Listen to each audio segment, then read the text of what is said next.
Kasabay ng pagputok ng flood control scandal, umalis umano bilang shareholders ng isang kumpanya ang mga anak ng ilang opisyal na dawit sa issue. Ito ang MBB Global Properties Incorporated na ayon kay Senator Panfilo Lacson, ginagamit na front para ilipat at itago ang pondo mula sa mga proyekto sa Central Luzon. Ang detalye sa exclusive agenda report ni Joash Malimban. Tila biglang umatras sa pagiging shareholders ng MBB Global Properties Incorporated ang mga anak ng tatlong personalidad na dawit ngayon sa flood control scandal.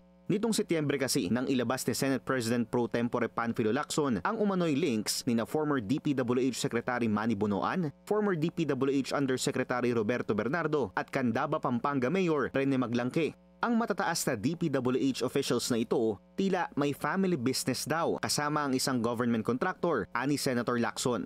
Ang MBB Global Properties ang kumpanyang humawak sa pagpapatayo ng almost 1 billion peso Windham Garden Hotel sa Clark, Freeport. The 2024 General Information Sheet, MBB. Nevertheless, the 2024 General Information Sheet, or GIS, of the MBB Global Properties Corporation would show the following. Macy Monique Maglangke, President. Sunshine M. Bernardo, Corporate Secretary.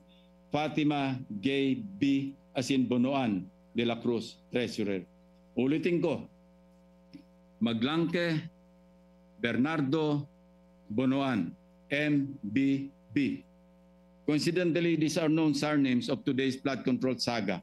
Si Mayor Maglangke ang nagsilbing presidente ng Global Creek Builders noong 2024, isang kumpanyang nakakubra umano ng mahigit 2 billion pesos worth of DPWH contracts ayon kay Senator Lacson. Samantalang si Bonoan at Bernardo ang kasalukuyang itinuturo bilang key players sa corruption scheme sa loob ng DPWH. Ayon sa mga dokumentong nakuha ng Billionaire News Channel, tila biglang nagkaroon ng pagbabago sa board, management at ownership ng MBB noong Agosto, isang buwan matapos ang mahiya naman kayo speech ni PBBM sa kanyang SONA. Tinanggal bilang corporate president si Macy Maglangke, ang sekretary na si Sunshine Bernardo at treasurer na si Fatima Gay Bonoan de la Cruz.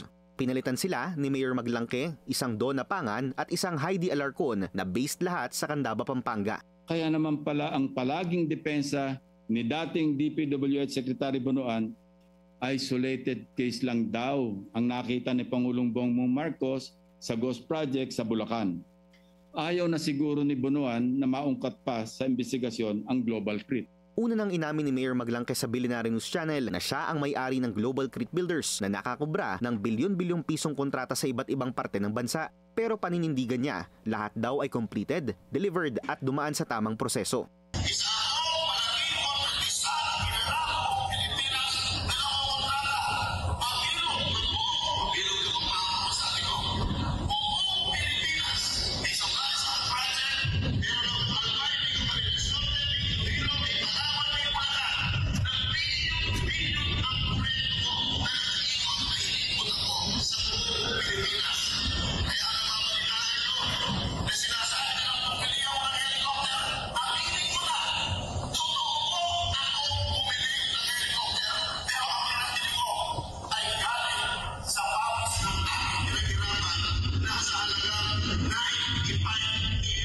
Ang anak nitong si Macy, agad na pinaimbestigahan ng Department of Migrant Workers nang lumutang ang pangalan noong Setyembre.